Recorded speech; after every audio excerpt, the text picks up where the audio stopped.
One of the bigger additions that we got from the second season of Ninjago was the Elemental Blades, new elemental weapons that were capable of restoring the ninja's power and also able to defeat the Stone Army. But whilst we did get to see them towards the end of Season 2, we never actually saw them beyond that point. And the thing is that we've had no confirmation on what truly happened to those weapons after the events of Season 2. And honestly, it has left a lot of people very confused to this very day. So for today's video, we're going to take a deep dive into the Elemental Blades, take a look at what they are capable of and what they're not capable of, and look at the few and far between details that we have got, and try to decipher a cohesive theory on what truly did happen to these weapons. I will say before we go ahead with anything that we have received some loose explanations before, and I will go over those at some point. But the thing is that I just don't necessarily agree with any of the options that we've had. And honestly, I think I got a better idea than what we have received before. So sit back, relax, and let's talk about the Elemental Blades. But if you are somehow unaware of what the Elemental Blades are, well, the most simple explanation is this. They are elemental weapons that were made in the Temple of Light that were used for both restoring the ninja's elemental power and also to activate Lloyd's golden power. They are extremely powerful, and honestly it is very interesting to actually see, because even though we only got them briefly, like I said, they were definitely demonstrated to be fairly strong, to the point where there has been some debate over whether or not they're more stronger than the golden weapons. Personally speaking, I really do not believe this, and I do think the show kind of passively proves this. And you may be wondering how that they did prove this. Well, the thing is that we've seen both the combination of the golden weapons and also the combination of the elemental blades, and they have very different reactions. When you combine the elemental blades together, it creates this almost blue creation light, but the thing is that they are fine to actually be combined together, whereas if you actually combine the golden weapons in a similar formation, it creates an explosion. I think there is no better proof that those weapons are not as strong as the golden weapons, but that doesn't mean that they're weak by any stretch. They definitely do seem to have an edge in a combat scenario, and they definitely do seem to have a very easy application. The thing is that they definitely do seem to be very attuned to the ninja abilities, because as soon as the ninja did acquire the weapons, they were able to utilize the elemental powers like nothing had changed. Now of course you can attribute that to the idea that they're just more experienced by this point, but the thing is that every single weapon seems to have a learning curve apart from the elemental weapons, so it definitely does feel like they were much more tailored towards the ninja's need. And the other thing is that, quite literally speaking, they're blades. Of course, the other golden weapons are definitely also very good in combat, but the blades definitely did feel very much like they were made to be able to be used for fighting. But what's interesting to me is that apart from all of these bits, and apart from the obvious of what the blades can do, we really don't know anything else when it actually does come to the elemental blades. And it's really fascinating in retrospect, because it's one of the first weapons that we ever got, yet we know so little. But the thing is that we're not here to decipher that today. So let's actually take a look at what truly could have happened to these weapons after the events of Season 2. We were given 3 potential explanations as to what could have happened to the elemental blades. 2 of them came from one of the show's writers, Tommy Andreasen, and the other one actually came from LEGO's official website. But the thing is that all of them just don't necessarily sit right with me. The first reason Tommy Andreasen suggests it could have been the case is that the ninja got rid of the elemental blades after the events of the second season because they were wise about the balance, and they knew not to hold on to anything too powerful, and the Ultra Dragon then took them away to the Spirit Coves to guard them there. But the thing is that doesn't necessarily make sense to me.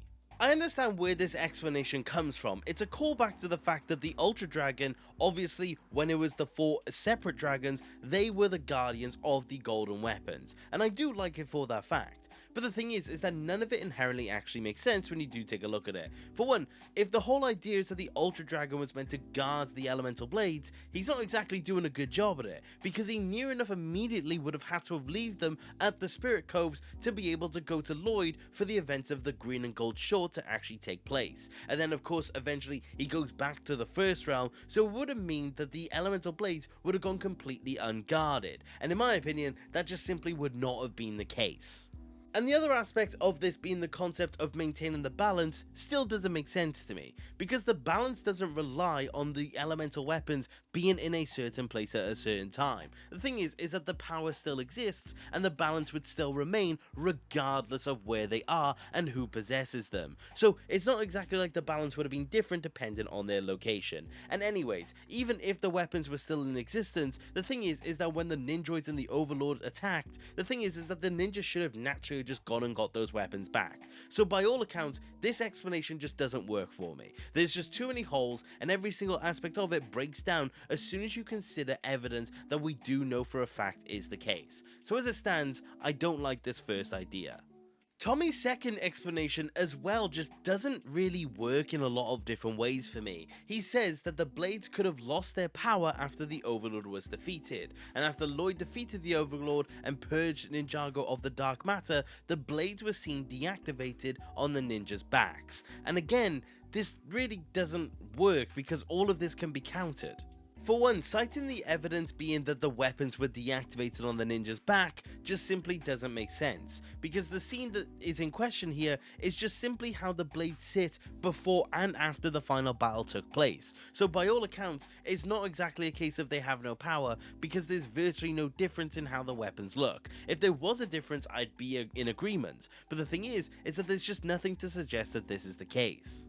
I also think that the idea that the power was just simply lost after the battle also just simply doesn't work. Because the thing is that for one, power is never lost, it is always going to be there. That is a very hard theme that has been throughout the entirety of Ninjago. But the thing is that the weapons also weren't actually involved in the final fight against specifically the Overlord. It would make sense if the blades were used against him himself, but the thing is that they were utilized in other ways. The thing is that 3 of the 4 ninja just kind of sit by and watch the battle, and of course Kai is in the middle of his fight with Nia, but you can actually see a majority of the fight, Kai isn't even using his blade, so it's not even like the weapons were being used in the elemental sense. So again, I really just don't like the idea that the weapons just simply lost their power, because honestly, I just don't really like that, and again, it just goes against what we know about elemental power within the show itself.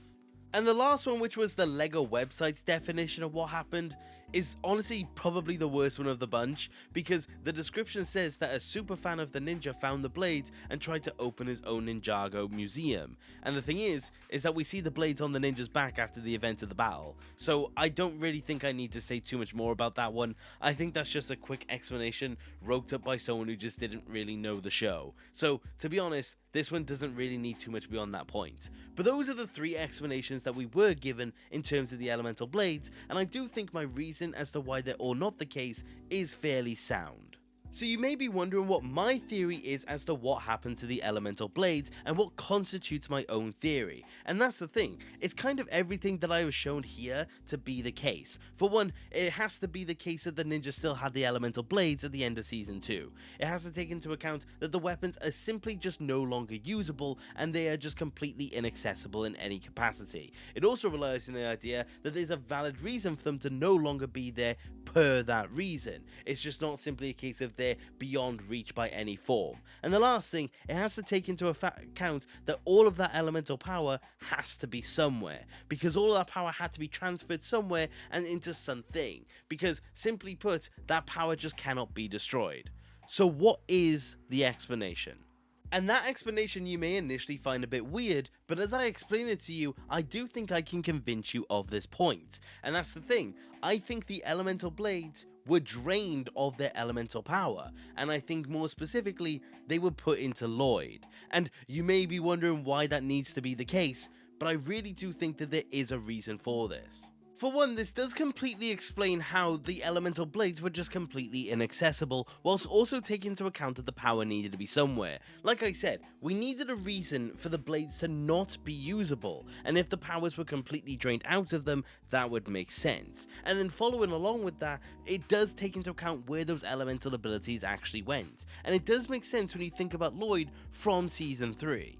The amount of power that Lloyd is channeling in Season 3 is completely off the charts. He's able to move mountains, he's able to do near enough anything with the simple flick of his hand. And that's the thing, it's implied that he has that within Season 2, but it's not amplified on until Season 3, and it does almost feel like he's even stronger even at that. So it does make sense to believe that he did get another boost after the event of Season 2. The other reason it makes sense that Lloyd had all of the elemental power is because the ninja basically retired after the point of Season 2. The thing is that it is remarked that Lloyd is continuing to be a ninja after those events, whereas the ninja aren't. And that's the thing, it makes sense to believe that they would just simply have Lloyd be as strong as he can be so he can take care of all of the problems that would have originally required 5 of them. And you may be thinking that that doesn't necessarily make much sense, but the thing is that it does feel like there is almost proof of this, and it does again come from Season 3. A lot of people cite the fact that Jay says he misses their elemental weapons within Season 3, and a lot of people use that line as the idea that there is something that happened to the weapons. But the thing that not a lot of people acknowledge is what Jay actually says before this line. Jay remarks that he finds it unfair that Lloyd is able to fly around accepting rewards as the Golden Ninja whilst they sit there without any sort of powers. This line implies to me that Lloyd has Jay's elemental power. This implies to me that Lloyd has all of the elemental abilities and Jay wishes he was back in that spotlight. It has that implication, and I do think it goes a long way when you do conceive of the idea. Because it does make sense in more ways than one. Of course, like I said, it makes sense that Lloyd has all the power because he's the only ninja, but it also does make sense when you think of the context of that Garmadon wanted to teach Lloyd how to be able to harness the golden power. And of course, if Lloyd has all the power that he can possibly have, it would make sense to believe that that would be the ability to be able to truly unlock what is actually in those powers in question.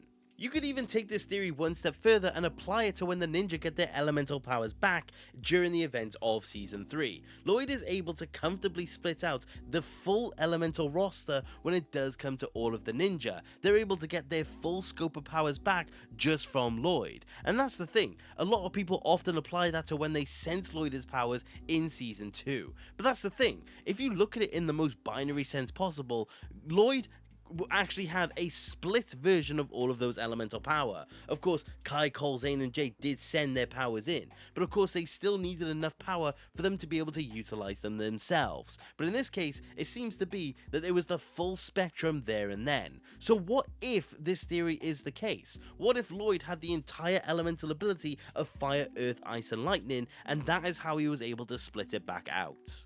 This theory, in my opinion, completely rounds off everything we know about the elemental blades, the elemental powers, and the context behind them. I really can't see any other scenario that truly would be able to explain it in this sort of sense. Because how else do you look at it apart from the idea that Lloyd just simply had all of the power? Because other than that, you have to look at it in one of two ways. Either the weapons were destroyed, and all of that elemental power just kind of went nowhere, and it goes against everything we know about elemental power. Or the blades still exist and these very powerful elemental weapons are just sat around somewhere within the world of Ninjago, and the ninja just simply never bothered to use them again.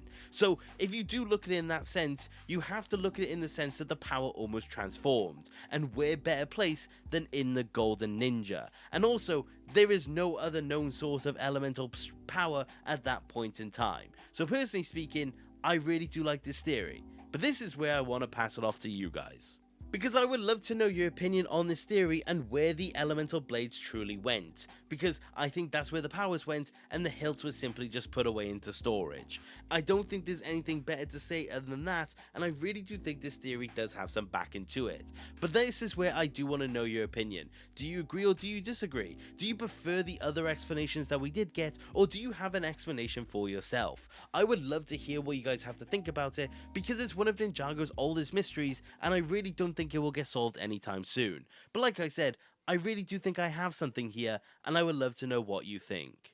But apart from that, thank you very much for watching the video, and I do hope you enjoyed. And if you do enjoy me looking at these theories and theorizing aspects of the show, please let me know if you would like to see more and what topics you would like to see me look into. They're always really fun to do, and I can't wait to do more of them in the future. But if you did enjoy the video, please consider subscribing. It's always fun to have more people to discuss Ninjago with, and if you do want to support the channel any further, which you do not have to, you could always consider becoming a channel member. Honestly, joining the Eternal Legends on screen, I am eternally grateful, and a particular shout out to the Eternal Legend Grandmaster Sensei 28208. Thank you very much, my friend, for supporting me. But that is about it for today, you guys, and thank you very much for watching. Take care. Okay,